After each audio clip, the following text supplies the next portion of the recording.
გამარჯობა. კეთილი იყოს თქვენი მობრძანება ჩემს სივრცეში. ჩემი მიზანია ჩემი ჰობის ჰობად გადაქცევა. ჩემი ჰობი არის კამერასთან მუშაობა და შეიძლება ითქვას ფსიქოლოგია, ფილოსოფია და ყველაფერი დაკავშირებული ადამიანის აზროვნებასთან და ადამიანთან ზოგადად. ამიტომაც მინდა რომ ჩემი გამოცდილება, ჩემი მოძიებული ინფორმაცია და ჩემთან მოსული ინფორმაცია ერთ სივრცეში გავაჟღერ. სიმართლე გითხრათ, თავიდან ძალიან გამიჭირდა კონკრეტული თემის არჩევა, რომ მესაუბრა. ძალიან ბევრი თემები მიტრიალებს თავში, თუ რაზე შეიძლება ვისაუბრო, მაგრამ პირველით დაწყება, პირველი რაღაცნაირი ძლიერი დარტყმა უნდა იყოს. ძლიერი ვიდეო, რაზეც შეიძლება დაგამეკეთებინა, ეს თავიდანვე ინტუიციურად ჩავთვალე, რომ იქნებოდა მსხვერპლის აზროვნება. ამიტომაც დღეს ჩვენ ვისაუბრებთ მსხვერპლის აზროვნებაზე. მოდი პირველ რიგში ჩავშალოთ და განსაზღვროთ თუ რა არის მსხვერპლის აზროვნება. პირველ რიგში მინდა ვახსენო ის, რომ ეს არის აზროვნება და ეს არ არის ადამიანის რაღაც ხასიათი. ანუ ადამიანი ამ ყველაფერს ირჩევს. შესაბამისად, ნებისმიერ დროს, ნებისმიერ წამს, როდესაც ადამიანი გაცნობიერებულად გაიაზრებს, რომ მსხვერპლის აზროვნებს, ამ მსხვერპლის როლში არის და იქიდან ვერ გამოდის, ნებისმიერ დროს შეუძლია გაიაზროს და გამოვიდეს ამ მდგომარეობიდან. ვფიქრობ, ნებისმიერ ადამიანს გადაახდენია ცხოვრებაში ტრაუმული სიტუაცია. ეს იქნება სკოლაში, კარიერაში, ოჯახში, მშობლიურ ოჯახში, მშობელ ოჯახში. ან არ ვიცი, ყველგან შეიძლება მოხდეს. მინდა ასევე ვახსენო ის სამწუხარო ფაქტი, რომ ჩვენ ვერ გავაკონტროლებთ ჩვენ ცხოვრებაში, რამდენჯერ გავხდებით მსხვერპლი, იმიტომ რომ ჩვენ სხვა ადამიანებს ვერ გავაკონტროლებთ ვერასოდეს. ახლა კი უკეთ ჩავშალოთ. როგორ მივხვდეთ ჩვენ მსხვერპლის აზროვნება გვაქვს თუ არა? პირველი, ეს არის ჩვენ ყოველთვის ვადანაშაულებთ სხვებს. არასოდეს არ შეგვაქვს ეჭვი საკუთარ თავში, რომ შეიძლება მე რაღაც არასწორად გამეკეთებინა და სწორედ ამიტომაც მივიღე ეს შედეგი. ან ასე შემდეგ. მოკლედ და კონკრეტულად ყოველთვის ვაბრალებთ სხვებს და არასოდეს არ ვიღებთ საკუთარ თავზე პასუხისმგებლობას. იმასაც დავამატებ, რომ ძალიან რთული არის საკუთარი შეცდომის დანახვა და შემდეგ ამ ყველაფრის განსაკუთრებით ამ ყველაფრის აღიარება. მსხვერპლის აზროვნებით, როდესაც აზროვნებ, უბრალოდ საკუთარ თავში ეჭვს არასოდეს არ დან. შეიძლება ადამიანი ხვდებოდეს, რომ დამნაშავეა, მაგრამ ის არ აღიარებდეს. მაგრამ მსხვერპლის აზროვნებით, როდესაც აზროვნებ, შენ არასოდეს არ ხარ დამნაშავე. ყოველთვის შენზე მოქმედებენ, ყოველთვის ხვები არიან შენთვის ცუდი. მეორე, ის ფიქრობს, რომ უძლურია, ის ფიქრობს, რომ მისი რეალობის შეცვლა არ შეუძლია და ასეც არის. ადამიანი, რომელიც ფიქრობს, რომ საკუთარ რეალობის შეცვლა არ შეუძლია და ფიქრობს, რომ ბედი სადღაც დაწერილია, ხო, ალბათ დაწერილია, არ ვიცი, მაგრამ როდესაც უარს ამბობთ საკუთარი ბედის შექმნაზე, ბედს შეგიქმნიან სხვა ადამიანები. მეგობრებო, აიღეთ პასუხისმგებლობა საკუთარ თავზე. თქვენ გაქვთ ძალა, რესურსი, იმიტომ რომ თქვენ სუნთქავთ. თქვენ აზროვნებთ. იმას რო ხვდებით, რომ რაღაც თქვენ დაგიშავეს და ეს ნორმალური არ არის, თქვენ აზროვნებთ. მაგრამ აქეთ შეხება ძალიან ბევრი ადამიანი. ან ზოგიერთი ამ ყველაფერს ასწორებს და უბრალოდ ამ ყველაფერს ივიწყებს და ამ სიტუაციაზე მაღლადგება, ან ადამიანი ზუსტად იმავეს აკეთებს, რაც დაუშავეს. ეს არის ძალიან ცუდი გამოვლინება ამ სიტუაციიდან. მესამე ძირითადი ნიშანი, რომ თქვენ მსხვერპლის აზროვნებით, ეს არის ხართ დარჩენილი წარსულში და მოდი გავაერთიანებ კიდევ ერთს. თქვენს მეგობრებთან, თქვენ ახლობლებთან ყოველთვის ახსენებთ იმ ტრაუმას, რაც გადაგხდათ, სადაც მსხვერპლი იყავით. ყოველთვის, ყოველ ჯერზე, ყოველ კვირას, ყოველ თვე იხსენებთ, როგორ იყავით ამ ყველაფრის მსხვერპლი.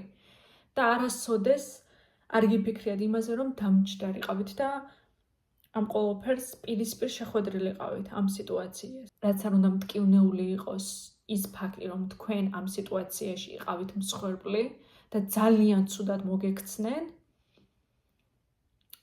თქვენ ეს ყველაფერი შეგიძლიათ არ დაივიწყოთ, შეგიძლიათ ამ ადამიანებს არ აპატიოთ. მაგრამ თქვენს ცხოვრებაში არ უნდა იყოს ეს მძიმე ტვირთად სატარებელი. ანუ ყოველ ჯერს, როდესაც თქვენ დაბადების დღეზე ხდებით 28, 29, 30, 35, 40 წლის, ეს თქვენთან ერთად არ უნდა იზრდებოდეს. თავის დროზე თუ ნაგავს არ გადააგდებთ და ზურგზე ჩამოიკიდებთ დიდხანს, მისი სუნი უფრო და უფრო შეგაწუხებთ.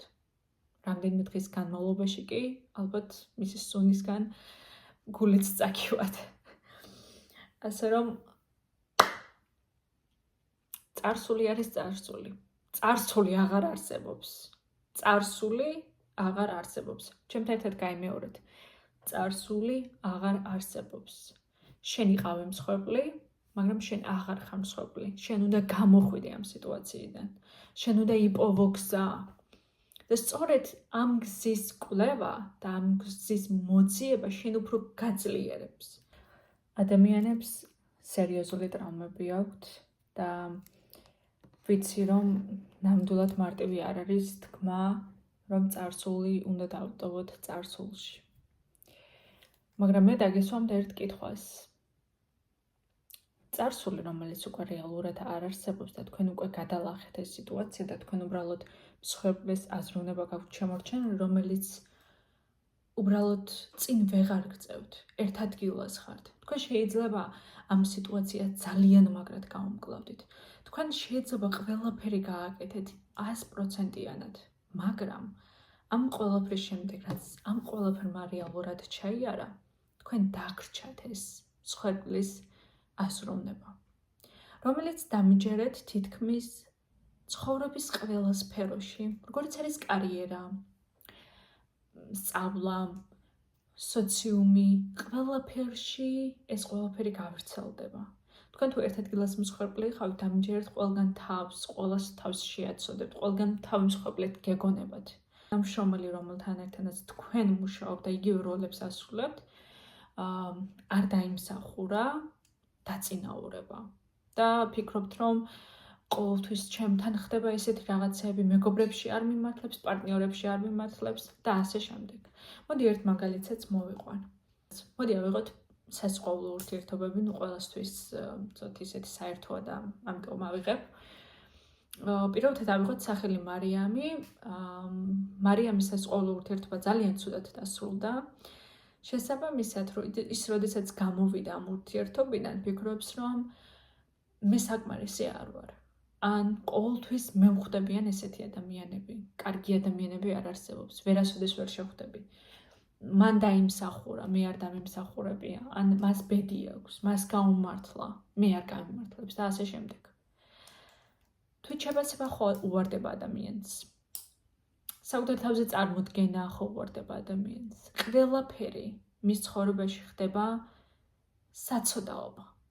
როდესაც მსხვერპლის როლში ხარ, შენ არ გაქვს ძალა, შენ არ გაქვს პასუხისმგებლობა საკუთარ თავზე და გამოიცანით რა, თქვენი ცხოვრება სწორედ ესეთი იქნება. თქვენ როდესაც გამოხვედით ურთიერთობიდან, ამ ურთიერთობაში იყვნენ ორი. მოდი ამაზე დავფიქრდეთ. ერთი მეორეს გარეშე ვერ იარსებებს ურთიერთობაში. ანუ ურთიერთობა მაშინ არის, როდესაც ორი ადამიანი ერთმანეთს ურთიერთობს. ესე იგი, რაღაც არის შეცდომები, რომლებიც გამოსასწორებელია. მე არ ვამბობ, რომ აი კონკრეტულად მარიამი რომ მიატოვეს და ცუდად მოექცნენ, იქ რაღაც უნდა გაეკეთებინა, იქ რაღაცა უნდა გაეკეთებინა, მაგრამ იქნებ რაღაც ადამიანის ტიპაჟები უნდა შეესწავლა.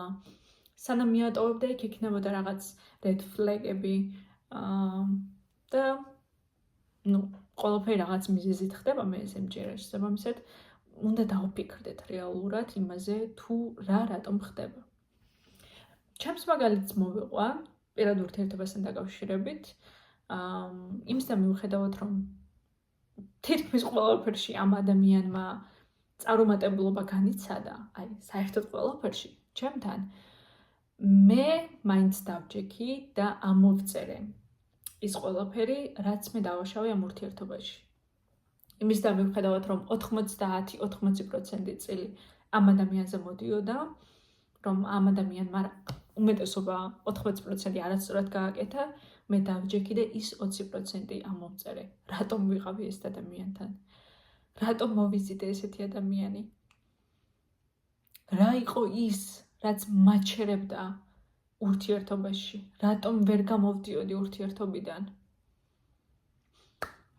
ასე რომ მხოლოდ ამ ადამიანის ბრალი არ ყოფილა, რომ ესე გული მეტკინა, ესე იგი ჩემშიც იყო რაღაც, რაც დასამუშავებელი იყო.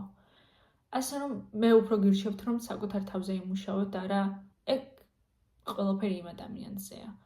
არ უსურვოთ ძალიან ცუდი რაღაცეები, ჯადოქრობები არ ჩაატარო, უბრალოდ გაუშვით. ამაზე მაგარ რაღაცას თქვენ ვერ იზამთ, ვერ გააკეთებთ.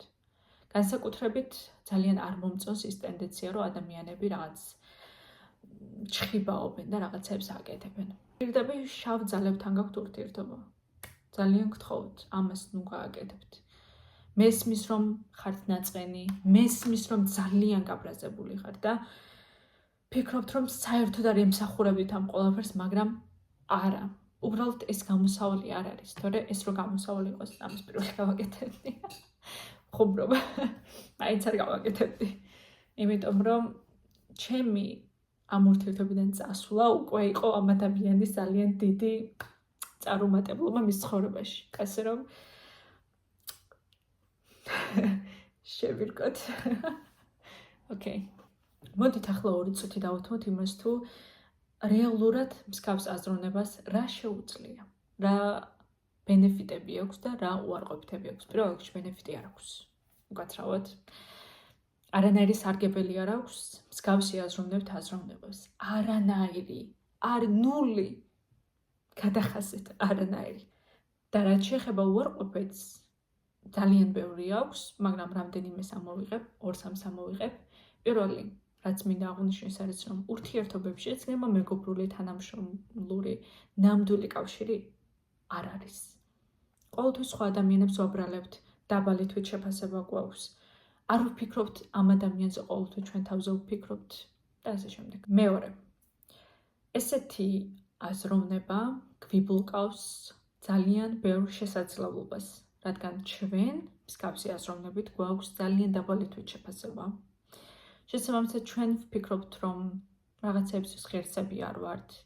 ჩვენ საკუთარ თავს არცად არ ვდებთ, არ წარმოვაჩენთ, მხოლოდ ერთ ადგილას ვართ, ერთ ადგილს ვტკეპნით, ერთ რაღაცას მივსტირით. შესაძლებლობები მოდის, მაგრამ ჩვენ ამის დაჭერა არ შეგვიძლია. სამწუხაროდ. მესამე, მეცნიერულად დამტკიცებულია, რომ მსგავს აზროვნებას, ქცევებს, ამ აზროვნებიდან გამომდინარე შეუძლია ქრონიკული სტრესის განვითარება. რა ვიცი, მე პირადად იმ წამს გამოვიდოდი ამ აზროვნები და როდესაც გავიგებდი, რომ ქრონიკული სტრესი შეიძლება დამემართოს მსგავსი აზროვნებით. მეოთხე, ეს არის ზრდის ნაკლებობა და ზრდაში ვგულისხმობ, ადამიანი ყოველთვის იზრდება, ფიზიკურ ზრდას რა თქმა უნდა არ ვგულისხმობ, ადამიანი ყოველთვის უნდა გაიზარდოს სულიერად. უნდა აკეთოს ბევრი სიკეთე, უნდა დაეხმაროს სხვებს. ასე უნდა გაანალიზოს ამ ცხოვრების არსი, მისი ცხოვრების არსი, რა უნდა რომ ცხოვრებაში აკეთოს, რა სიკეთეები შეუძლია მოუტანოს მის ცხოვრებას, ამ ცხოვრებაში.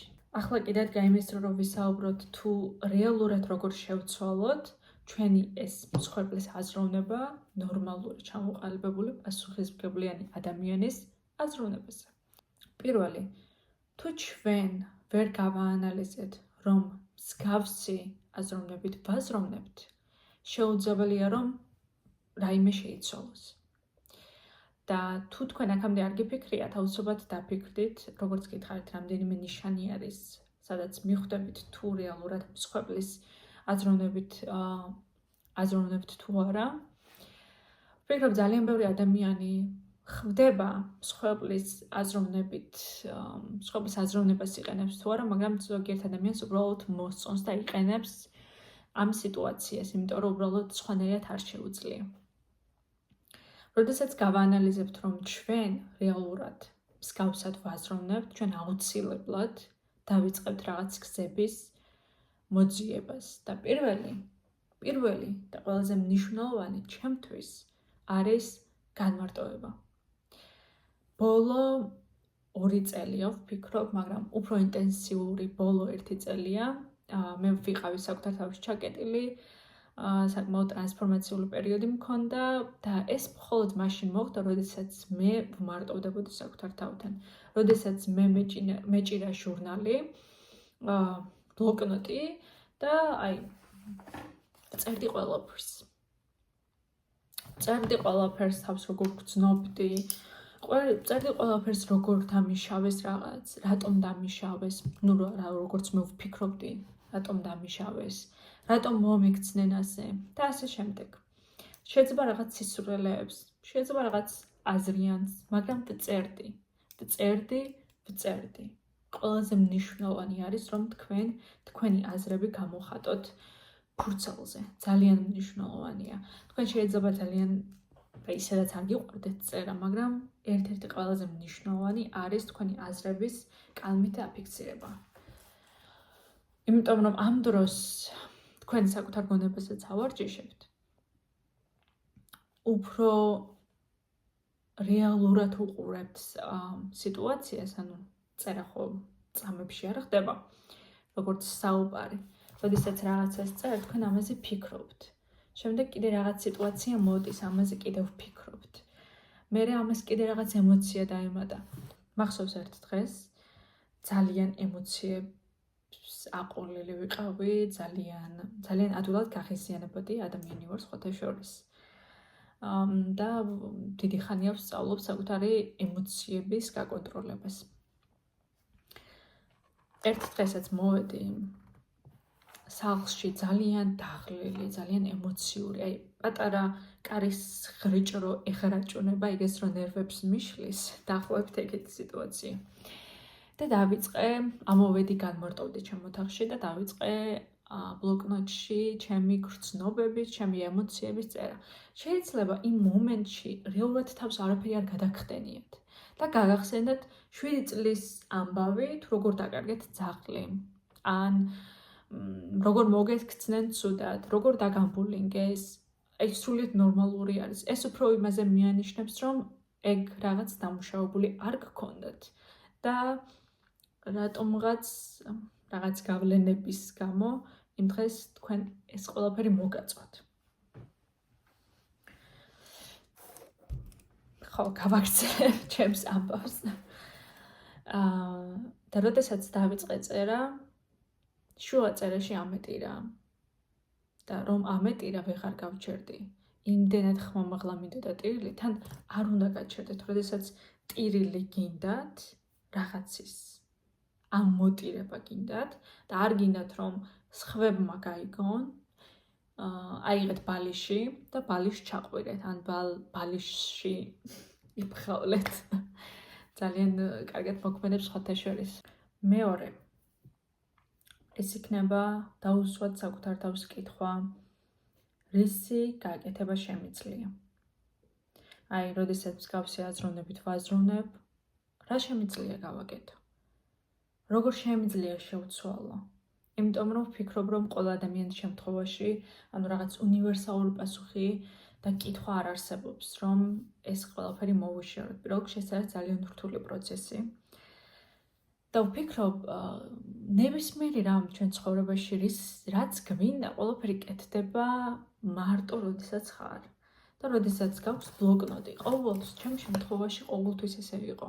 როდესაც რაღაც მინდა ვწერ, როდესაც რაღაც მაწუხებს ვწერ, როდესაც რაღაც